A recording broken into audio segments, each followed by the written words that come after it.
दिया, आज मेरी तबीयत खराब है तो मैं कॉलेज नहीं जा पाऊंगी। आज तू अकेले ही चली जा। तू नहीं जाएगी तो मेरा मन क्लास में कैसे लगेगा? हम दोनों हमेशा एक साथ ही जाते हैं ना।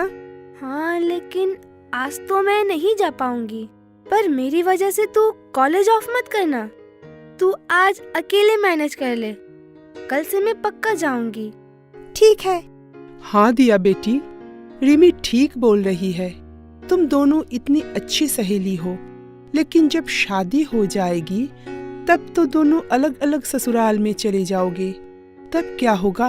वो बाद में देखा जाएगा आंटी। अभी मैं चलती हूँ, तू जल्दी से ठीक हो जा। शाम को मिलते हैं। रिमी और दिया दोनों बचपन से ही बहुत अच्छी सहेली है। बचपन में दोनों एक ही स्कूल में थे और अब एक ही कॉलेज में पढ़ रहे हैं। बचपन से अब तक एक दूसरे को छोड़कर कभी कहीं नहीं जाते थे। इसके कुछ दिन बाद रिमी जब बिल्कुल ठीक हो गई। अब तो पूरी तरह से ठीक हो गई है, तो चल आज शाम कहीं घूमने चलते हैं। ठीक है, चल। लेकिन कहाँ जाएंगे? पहले मूवी देखेंगे, फिर शॉपिंग। उस दिन वो दोनों बहुत एंजॉय करते हैं। फिर दूसरे दिन कॉलेज में। प्रिंसिपल का रूम कहाँ है? जी लिफ्ट से सीधा जाइए, सामने प्रिंसिपल का रूम मिल जाएगा। Thank you. आकाश तो चला जाता है, लेकिन पहली नजर में ही दिया को आकाश बहुत अच्छा लगने लगा। उस दिन से दिया को प्यार का रोग लग गया। वो हर वक्त आकाश के बारे में ही सोचती रहती थी। उसको देखकर रिमी को भी दिया की दिल की हालत पता चल जाती है। कौन है वो खुशनसीब? मतलब किसकी बात कर रही है तू? उसी का जिसने तुम्हारा दिल चुरा कर बैठा है। तुझे कैसे पता चला? तेरी हालत देखकर ही तो पता चल जाता है कि तुझे प्रेम रोग लगी है। अब जल्दी बता, वो है कौन? उस दिन कॉलेज में एक लड़का प्रिंसिपल सर के रूम के बारे में पूछ रहा था ना। अच्छा, वो तो आकाश है। अच्छा लड़का है, मैं जानती हूँ उसे। तू फिक्र मत कर, मैं तेरा मामला सेटल कर दूंगी। फिर रिमी आकाश और दिया को मिलवा देती है। इधर पहले दिन से आकाश को भी दिया पसंद आ गया था, इसलिए बहुत जल्द दोनों में प्यार का रिश्ता बन जाता है। थैंक यू रिमी, तू अगर ना होती तो आज हम दोनों एक साथ नहीं होते। अरे इसमें थैंक यू बोलने की क्या बात है? दोस्ती ही तो दोस्त के काम आएगा ना। लेकिन उधर अब मेरे घर वाले मेरी शादी के लिए लड़का ढूंढना शुरू कर दिया है। ये तो बहुत अच्छी बात है कि हम दोनों एक साथ ही शादी करेंगे। इसके कुछ दिन बाद रिमी के घर वाले रिमी के लिए विवेक को पसंद करते हैं और रिमी और विवेक को कहीं मिलकर बात करने के लिए बोलते हैं। तो विवेक रिमी को कॉल करके एक पार्क में मिलने के लिए बुलाता है। विवेक की बात खत्म होते ही रिमी दिया को कॉल करती है। हाँ रिमी बोल। सुन ना, वो लड़का है ना जिसे मेरे घर वालों ने देखा है, विवेक। उसने मुझे कल पार्क में बुलाया है अकेले में बात करने के लिए। हाँ, तो अच्छा है ना, एक दूसरे को जान ले। मुझे डर लग रहा है। तू मेरे साथ चलेगी तो मुझे बहुत अच्छा लगेगा। लेकिन तुम दोनों के बीच मैं तो कबाब में हड्डी बन जाऊंगी ना। ऐसा मत बोल। मैं चाहती हूँ कि तू भी उस लड़के को देखे, और तू रहेगी तो मुझे बात करने की हिम्मत मिलेगी। ठीक है, मैं तेरे साथ कल चलूंगी। फिर दूसरे दिन विवेक उसके भाई विपुल के साथ पार्क में आता है और दूसरी तरफ रिमी दिया को लेकर वहां जाती है। रिमी और विवेक के बीच बहुत अच्छा बातचीत होता है और एक दूसरे को पसंद करने लगते हैं। उधर विपुल दिया को देखकर पहली नजर में ही दिल दे बैठता है। भाभी, आप तो मुझे और भैया दोनों को पसंद हो, लेकिन आपकी दोस्त भी बहुत सुंदर है। हाँ, वो तो है। आखिर दोस्त किसकी है? दिया ये सब सुनकर तब कुछ नहीं बोली, लेकिन कुछ दिनों बाद। भाभी, आपकी दोस्त से मैं बहुत प्यार करता हूँ, मुझे उससे शादी करवा दो ना। लेकिन दिया तो आकाश से प्यार करती है। और वो दोनों बहुत खुश भी है। हम दोनों की शादी अगर एक ही घर में होती तो इससे हम दोनों से ज्यादा खुश और कोई होता ही नहीं। लेकिन अब तो ये नहीं हो सकता ना। ये सब सुनकर विपुल का दिल टूट जाता है, लेकिन वो इस बारे में आगे और कुछ नहीं बोलता। कुछ दिनों में विवेक और रिमी की शादी हो जाती है। शादी के बाद रिमी ससुराल में बहुत खुश रहती है, लेकिन विपुल दिया को भूल नहीं पाता। वो उदास रहने लगता है। विपुल भैया, आपकी हालत मुझसे देखी नहीं जा रही है। दिया आपके लिए नहीं बनी है, आप उसे भूल जाइए। वो आकाश के साथ बहुत खुश है। आप भी अपनी जिंदगी में आगे बढ़िए, अपनी करियर में ध्यान दीजिए।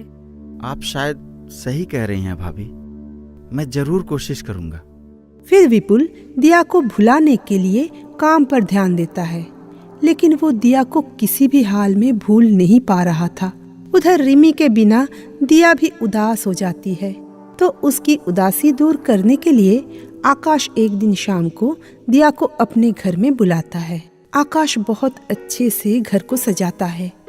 दोनों कैंडल लाइट डिनर करते हैं। फिर दोनों प्यार में एक दूसरे में खो जाते हैं। इसके 1 महीने बाद दोनों सहेलियों की मुलाकात होती है। कैसी है तू? और आकाश कैसा है? हम दोनों तो ठीक है, तू बोल। हाँ, सब ठीक है। बस विपुल की वजह से थोड़ी परेशान हूँ। तू तो जानती है ना कि वो तेरा कितना दीवाना है। पर छोड़, हम दोनों बहुत दिनों बाद आज मिल पाए हैं। आज हम अपनी बात करेंगे। हाँ, ये तो सही बात है। और तुझे एक खबर भी देनी है। क्या है? बोल जल्दी। मैं माँ बनने वाली हूँ। क्या? ये तू क्या बोल रही है? ये सब कैसे? एक दिन मैं आकाश के घर गई थी डिनर करने, तभी। ठीक है, समझ गई। लेकिन अब क्या? आकाश को बताया क्या? हाँ, उसे बताया है। अगले महीने ही हम दोनों शादी कर लेंगे। हाँ, ये सही होगा। फिर शादी का दिन आ जाता है। दिया दुल्हन बनकर तैयार थी। आकाश शादी करने के लिए दुल्हा बनकर कार में आ रहा था। तब अचानक दूसरी तरफ से आते हुए ट्रक के साथ आकाश की गाड़ी की टक्कर हो जाती है। तुरंत सबको अस्पताल ले जाया जाता है। पेशेंट की हालत बहुत खराब है, हम कुछ नहीं कह सकते। ये सुनकर दिया और आकाश के घर वाले एकदम टूट जाते हैं। आकाश को भी ये महसूस होने लगा कि वो अब नहीं बचेगा, तो वो दिया को बुलाता है। मैं शायद अब ज्यादा देर तक चिंता नहीं रहूंगा। दिया, तुम अपनी जिंदगी में खुश रहना और हमारा बेबी का भी ध्यान रखना। दिया। कुछ ही दिनों में आकाश की मौत हो जाती है। दिया की रो रो कर बुरा हाल हो जाता है। अब तुम्हारे बिना मैं क्या करूंगी आकाश? तुम मुझे इस तरह अकेला छोड़ कर क्यों चले गए? मैं जी कर क्या करूंगी? अपने बच्चे को कैसे इस दुनिया में लाऊंगी? ऐसा नहीं बोलते। तेरे साथ अब एक और जिंदगी जुड़ी है, तुझे उसका भी ख्याल रखना है। नहीं, मैं मर जाना चाहती हूँ। रिमी दिया को बहुत समझाती है, लेकिन रिमी के चले जाते ही दिया खुदकुशी करने के लिए रात को निकल जाती है। वो नदी में छलांग लगाने के लिए एक ब्रिज पर चढ़ जाती है। नदी की तरफ देखकर वो आकाश के साथ बिताए हुए पलों को याद करने लगी। तभी विपुल वहां से कार लेकर घर लौट रही थी। दिया को ऐसा करते देख वो जल्दी से कार से उतरकर दिया के पास जाता है, और जैसे ही दिया नदी में छलांग लगाने जाती है, विपुल उसे पीछे से जकड़ लेती है। ये तुम क्या करने जा रही थी? मुझे छोड़ दो, मुझे मर जाने दो। तुम्हारी पूरी जिंदगी अभी पड़ी हुई है, तुम क्यों इसे खत्म करने पर तुली हुई हो? क्योंकि मैं अगर जिंदा रहा तो बदनामी मेरा पीछा करता रहेगा।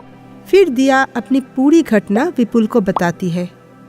मेरा बच्चा नाजायज कहलाया जाएगा और मुझे बदचलन। ये जिंदगी मैं नहीं जीना चाहती।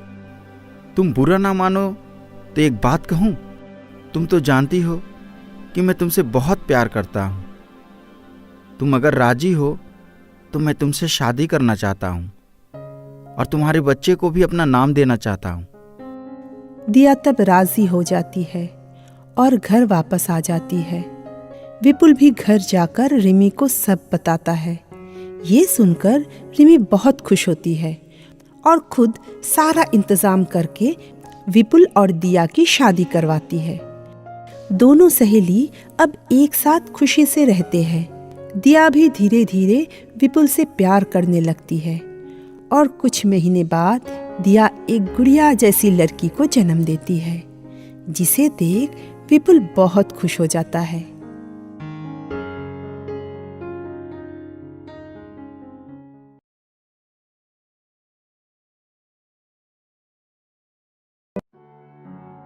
सीता की शादी को 4 साल गुजर गए थे, लेकिन रवि और सीता की कोई औलाद नहीं था। वो लोग शहर में रवि का छोटा भाई अनुज के साथ रहते थे। रवि का अपना बिजनेस था। अनुज कॉलेज में पढ़ता था। वो बहुत ही समझदार और शांत मिजाज का था। औलाद ना होने के कारण पड़ोस के लोग सीता को ताना दिया करते थे, मगर फिर भी सीता हमेशा खुश रहा करती थी और लोगों की बात को अनसुना कर देती थी। ऐसे ही वक्त बीतता जाता है।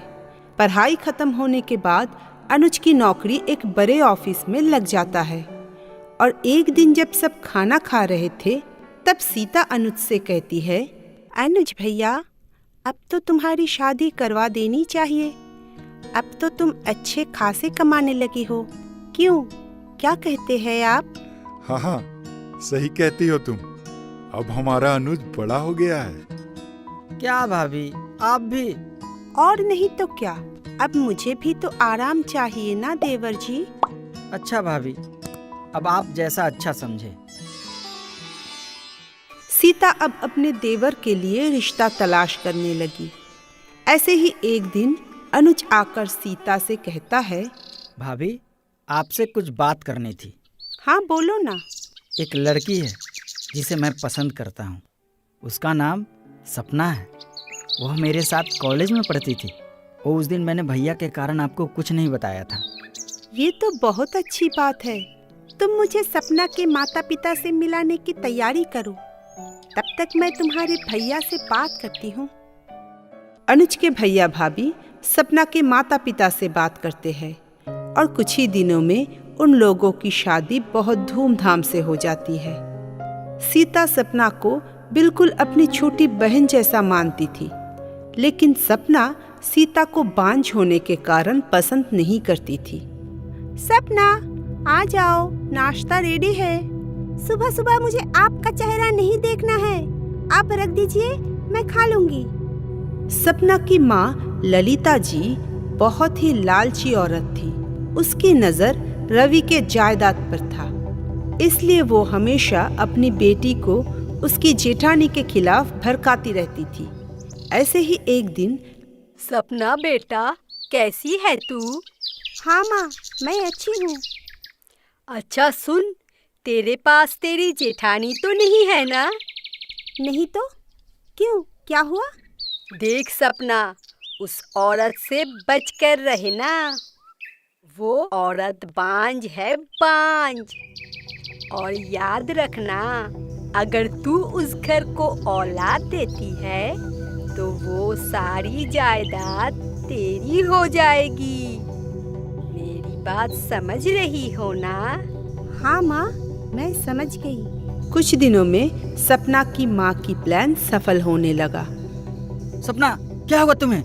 भैया, भाभी, जल्दी आओ। सब भाग कर आते हैं। फिर रवि डॉक्टर को बुलाते हैं। डॉक्टर चेक करने के बाद अनुज से कहता है, घबराइए नहीं, मुबारक हो, आप बाप बनने वाले हैं। क्या सच में? सब बहुत खुश होते हैं। सब चले जाने के बाद, माँ, तुम्हारे प्लान कामयाब होने वाला है। मैं माँ बनने जा रही हूँ। बहुत खूब। अपनी जेठानी से अपनी सेवा करवाना। सपना सबके सामने सीता से अच्छे से बात करती थी, लेकिन अकेले में ताना दिया करती थी और उनसे अपनी सेवा करवाती थी। मगर सीता बहुत ही अच्छी औरत थी। वो किसी भी बात का बुरा नहीं मानती थी, इसलिए शायद भगवान उसकी मनोकामना पूरी करती है। 1 महीने के अंदर सीता भी माँ बनने वाली थी। घर में सबको दुगनी खुशी मिलती है, मगर इस खबर से सपना जल भुन जाती है। सपना के दिमाग में शैतानी हरकत आ रही थी। वो अपनी जेठानी को नुकसान पहुंचाने की कोशिश करने लगी, पर किसी बार भी कामयाब नहीं हो पाती है। ऐसे ही देखते देखते 9 महीना बीत जाते हैं। एक दिन दोनों बहुएं मंदिर में पूजा करने जाते हैं। तब मंदिर के आसपास कोई नहीं था। सपना सीता को गिराने के लिए मंदिर के सीढ़ी पर पानी गिरा देती है। सीता जब उस पर पैर रखने वाली होती है, तभी अरे, मैं तो माँ की चरणों की फूल लेना ही भूल गई। तब सीता मंदिर के अंदर फिर से चली जाती है फूल लेने के लिए, और सपना को भी फूल लेने के लिए आवाज लगाती है। सपना, आकर माँ के चरणों के फूल ले जा। सपना हड़बड़ाहट में भूल जाती है कि उसने सीढ़ी पर पानी गिराया है, और वो खुद अपने ही जाल में फंस जाती है।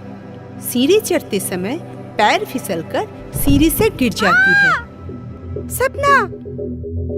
सभी वहां आ जाते हैं और सपना को अस्पताल में ले जाते हैं। टेंशन में सीता को भी वही दर्द होना शुरू हो जाती है। डॉक्टर सीता को भी अंदर लेकर जाते हैं। थोड़ी देर बाद डॉक्टर आकर कहते हैं, मुबारक हो, सीता ने जुड़वा बच्चों को जन्म दिया है, जिसमें एक लड़का और एक लड़की है। और सपना कैसी है? माफी चाहता हूँ, मैं आपके बच्चे को बचा नहीं पाया और अब वो कभी माँ नहीं बन पाएगी। सब उदास हो जाते हैं। अनुज एकदम टूट जाता है। अंदर से सीता सारी बात सुन लेती है। वो अनुज को बुलाती है। भैया, तुम मेरे बेटे को सपना के पास लेटा दो। भाभी, आप यह क्या कह रही हैं? भगवान ने तो मुझे 2 बच्चे दिया है। एक अगर सपना के गोद में पलेगा तो इसमें क्या बुराई है? हाँ अनुज, सीता सही कह रही है। तुम मुन्ने को ले जाओ और सपना का ख्याल रखो। और हाँ, सपना को ये सब नहीं बताना, वरना वो ये सदमा सहन नहीं कर पाएगी। वाकई आप लोग मेरे भैया भाभी नहीं, बल्कि मेरे माता पिता हैं। कुछ दिन बीत जाता है। एक दिन ललिता अपनी बेटी को देखने आती है। मेरी बेटी ने तो एक बेटे को जन्म दिया है, और इसे देखो, लड़की को जन्म दिया है। मेरे बेटी ने इस घर को वारिस दिया है। तो क्या हुआ, हमारे घर में लड़का लड़की एक समान है। तब ललिता सपना को अकेले में ले जाकर कहती है, देख बेटी, तू अपने बेटे को संभाल कर रखना, वरना इस औरत की नजर लग जाएगी। समझ रही है ना मेरी बात? हाँ माँ, घबराओ नहीं। ऐसे ही दिन बीतते जाते हैं। एक दिन अचानक मुन्ने की तबीयत बहुत खराब हो जाता है। तब घर में दोनों भाई में से कोई भी नहीं था। मुन्ने को अचानक बहुत तेज बुखार कैसे आ गया? जरूर तुमने ही कुछ किया होगा दीदी। ये तुम कैसी बात कर रही हो? मुन्ना मेरा भी तो अपना है। बस करो दीदी, मैंने बेटे को जन्म दिया है ना, इसलिए आपको बर्दाश्त नहीं हो रहा है। आप मेरे मुन्ने का नुकसान करना चाहती है। सपना मुन्ने को लेकर अपनी माई के चली जाती है। सीता रोती रहती है। जब अनुज और रवि घर आते हैं, तब सीता उन्हें सारी बात बताती है। रवि और अनुज सपना के पास जाते हैं। सपना, कहाँ हो? बाहर आओ। सपना और उसकी माँ बाहर आती है। यहाँ क्या करने आई हो? चलो अपने घर। मैं तुम्हारी भाभी के साथ नहीं रहूंगी। इससे मेरे मुन्ने की जान को खतरा है। वो मेरे बच्चे को मार देना चाहती है। उस घर से तुम्हारे भैया भाभी को निकलना होगा, तभी मैं जाऊंगी। अनुज को ये बात बर्दाश्त नहीं होता। अरे, मंदिर से भगवान ही निकल जाएंगे तो वह मंदिर रहने का क्या फायदा? और रही बात मुन्ने का, तो आज सुन लो, यह बच्चा तुम्हारा नहीं, भाभी का है। क्या मतलब? तब अनुज सपना को सारी बात बताता है। सब सुनकर सपना के आंखों में आंसू आ जाती है और उसकी माँ को भी उसकी गलती का एहसास होता है। तब सपना तुरंत घर लौट आता है। भाभी, मुझे माफ कर दो, आप देवी है। अरे पगली, तू तो मेरी छोटी बहन जैसा है, मैंने कब का तुझे माफ कर दिया है। उस दिन के बाद सब एक साथ खुशी खुशी सुखी जीवन बिताने लगते हैं।